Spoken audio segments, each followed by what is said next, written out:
गुरुजी के चरणों में सत नमन। जय श्रीमन नारायण। गुरुजी, मेरा पहला प्रश्न है कि कर्म का फल हर व्यक्ति को भोगना पड़ता है, अच्छा हो या बुरा हो। तो जैसे किसी व्यक्ति ने इस जन्म में या पूर्व जन्म में कोई बुरा कर्म किया और उसको इस जन्म में किसी दूसरे व्यक्ति के द्वारा दंड मिला, तो क्या जिस व्यक्ति के द्वारा उससे दंड मिला उस व्यक्ति को भी दंड मिलेगा उस कर्म के द्वारा? उदाहरण स्वरूप, जैसे एक बहू है और एक बेटे हैं, अपनी सास को उन्होंने घर से निकाल दिया, तो अब जब उनके बेटे बड़े हुए, उनकी बहू ने भी उन्हें घर से निकाल दिया क्योंकि उन्होंने अपने सास को निकाला था। तो जो दूसरे बहू और बेटों ने निकाला अपनी सास को, तो क्या उनको दंड मिलेगा? ऐसा है, कर्म का विधान दो तरह से होता है। एक तो विधान ये है कि पिछला कर्म इस जन्म में आपको मिल रहा है, कर्मों का दंड, अच्छा या बुरा जी। लेकिन कुछ कर्म ऐसे हुए हैं जो इसी जन्म में आप क्रिएट करते हैं, मतलब आप नए कर्म पैदा कर रहे हैं। जैसे आपने अपनी माँ को घर से निकाल दिया, उदाहरण एग्जाम्पल, आपने किसी को एक थप्पड़ मार दिया जी जी, तो जरूरी नहीं है कि उसने आपको कभी एक थप्पड़ मारा हो जी।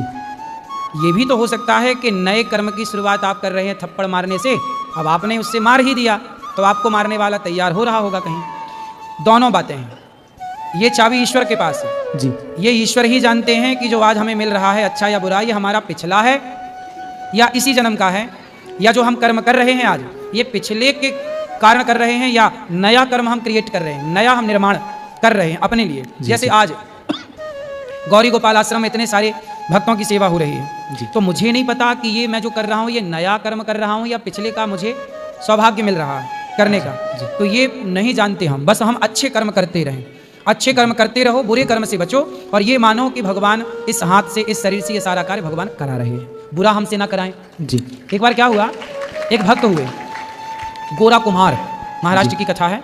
गोरा कुम्हार का छोटा सा बच्चा था, नाम था विट्ठल। माँ पानी भरने कुएं में चली गई छोड़ के, कुम्हार थे वो, माटी रौंद रहे थे। तो वो कीर्तन, वो बड़े भक्त थे, कीर्तन करते विट्ठल विट्ठल विट्ठल, वो माटी रौंदते हैं ना कुम्हार लोग घड़ा बनाने के पहले।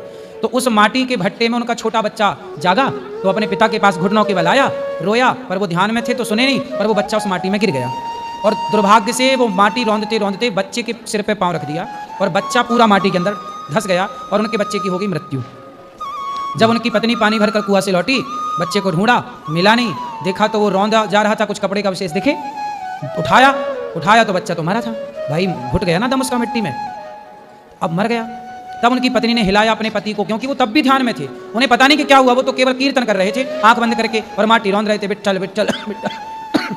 जब उन्होंने जागे वो, तो उन्होंने देखा कि बच्चा मर गया।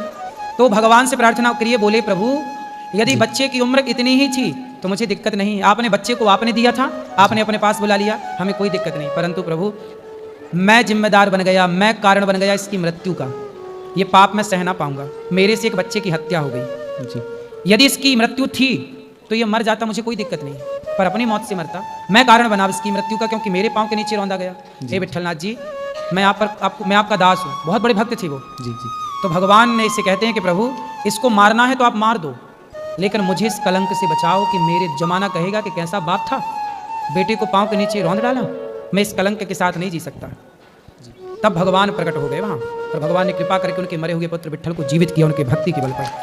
तो कहने का तात्पर्य हुआ कि भगवान से प्रार्थना करो कि प्रभु हमसे अच्छे कर्म हों, हमारे शरीर से प्रभु हमसे बुरा कर्म ना कराना, हम आपके हैं। और याद रखिएगा भगवान का जो भक्त होगा वो अच्छे कर्म ही करेगा, कभी उसका हाथ बुरे कर्म के लिए उठ ही नहीं सकता, भगवान कराते नहीं। बुरा कर्म यदि कोई कर रहा है तो भगवान की दूर दूर तक उस पर कभी कोई कृपा करुणा है ही नहीं, इसलिए उसका मन बुरे गलत कामों में लगा हुआ है। आपके भीतर तनिक भी दया है तो समझ लो कि आप पर भगवान की कृपा है, जो आप गलत काम करने से डर रहे हैं, थोड़ा डर है आपके भीतर, मतलब कृपा है। अच्छा गुरुजी, मेरा दूसरा प्रश्न है, जैसे जीवन मरण विवाह ये तीनों ईश्वर निर्धारित करते हैं, तो अगर हानि लाभ जीवन मरण यश अपयश विधि, 6 चीजें ईश्वर के हाथ में जी। गुरुजी, तो मेरा प्रश्न विवाह को लेकर है कि अगर किसी व्यक्ति ने अंतर धार्मिक या अंतर जातीय विवाह किया है तो क्या ये ईश्वर के ही परोपकार से हुआ है? लेकिन फिर हम कहते हैं कि अंतर जातीय अंतर धार्मिक विवाह शास्त्रों के अनुसार गलत भी है, तो इसको कैसे समझा जाए? इसको ऐसे समझा जाए कि आपके जीवन का आप उत्थान नहीं चाह रहे हैं भगवान, क्योंकि आपके विवाह से आपकी आने वाली संतति निश्चित होने जा रही है, आने वाली पीढ़ी। कहते हैं कि यदि अंतरजातीय विवाह होता है तो जो संतान होती है वह वर्ण संकरी पैदा होती है, और वर्ण संकरी संतान से ना परिवार का भला होता है ना राष्ट्र का भला होता है जी। तो आप पर भगवान की कृपा नहीं है, इसलिए आप मनमाना आचरण करके अंतर्जातीय चले गए। यदि भगवान की कृपा है तो भगवान आपको इस पाप से बचाएंगे, क्योंकि आने वाली पीढ़ी आपका नाम रोशन करेगी, इस देश का नाम रोशन करेगी। तो आप ये मानो कि ये पाप तो है। अब यदि विवाह तय है तो देखो भगवान खेल रचाते हैं अपना। रावण सीता को उठा कर ले गया, क्या रावण की इतनी ताकत थी कि भगवान की पत्नी को चुरा सके? जी जी बताओ, नहीं थी इतनी शक्ति उसके फिर पास। कैसे ले गया? क्योंकि भगवान खुद चाहते थे। तो क्या राम चाहते थे कि मेरी पत्नी चोरी हो जाए? सुनो, जी सीता मैया का मन मृग में लग गया था सोने के। राम जी से क्या कहा, हमें सोने का मृग दिला दो। तो राम जी बोले, सोने का मृग में क्या रखा है, मैं तुझे सोने की लंका ही दिए देता हूँ। थोड़े दिन सोने की लंका में रहोगी तो सोने का भूत उतर जाएगा। तो राम जी को छोड़कर जब सीता मैया का मन सोने के मृग में लगा तो राम जी ने सोने की लंका भिजवा दी। ये लीला राम की ही है, दोष रावण का है, ठीक है, पर राम जी तो मन का ध्यान रखते हैं कि आपके मन में क्या है। उसी तरह आपके मन में क्या है, यदि आपका किसी पराई स्त्री से मन लग गया तो भगवान ने कहा अच्छा लग गया है, चलो अब तुम्हारा नाश जब इसी से होना है तो ऐसे ही नाश करते हैं। जैसे दुर्योधन का नाश तय था, लेकिन उसने द्रौपदी के कपड़े और करवा दिए। जब निर्वस्त्र करना चाहा तो उसके दुर्योधन के सर्वनाश पर ठप्पा लग गया। अभी तो था कि सर्वनाश होगा दुर्योधन का, लेकिन अब तो उसने ऐसी गलती कर ली कि अब सर्वनाश कोई रोक नहीं सकता। रावण ने ऐसी गलती कर ली कि सर्वनाश कोई रोक नहीं सकता। ऐसे ही अंतर्जातीय विवाह भी एक वो है जो आपने तय कर लिया कि अब आपके सर्वनाश को कोई रोक नहीं सकता। तो ये सब कुछ लीला ही मान लो आप। इसलिए कहता हूं, मैंने पहले ही कह दिया कि भगवान से प्रार्थना करो कि प्रभु ऐसी कृपा करो कि हमारा मन गलत जगह जाए ही ना। यदि मेरा गलत जगह मन चला गया तो ये भी लीला तो ईश्वर की है। मतलब वो चाहते हैं कि ये सब हो, ठीक है, प्रभु की अब जैसी इच्छा। एक राजा की कथा सुनाऊं जरा सी आपको इस प्रश्न के लिए, उत्तर के लिए। एक राजा थे और नाम था भरत, शकुंतला नंदन भरत। भरत जी जंगल गए तो एक कन्या को देख करके मोहित हो गए। वो कन्या ऋषि कन्या थी, मतलब एक संत कर्ण ऋषि के आश्रम में रहती थी। और कन्या को देख करके जब मोहित हुए तो राजा भरत बोले कि नहीं, मेरा मन इस कन्या में जा रहा है, मतलब ये कन्या ब्राह्मण तो नहीं हो सकती, क्योंकि मैं ऐसा धर्म सत्यनिष्ठ राजा हूं कि मेरा मन किसी ब्राह्मण कन्या में जा ही नहीं सकता। यदि मेरा मन गया है, मैं क्षत्रिय हूं, तो निश्चित ये कन्या भी क्षत्रिय होगी। बाद में पता लगाया तो ऋषि ने केवल उसको पाला था, वो एक क्षत्रिय की कन्या थी। तो ये बात महाभारत में लिखी है।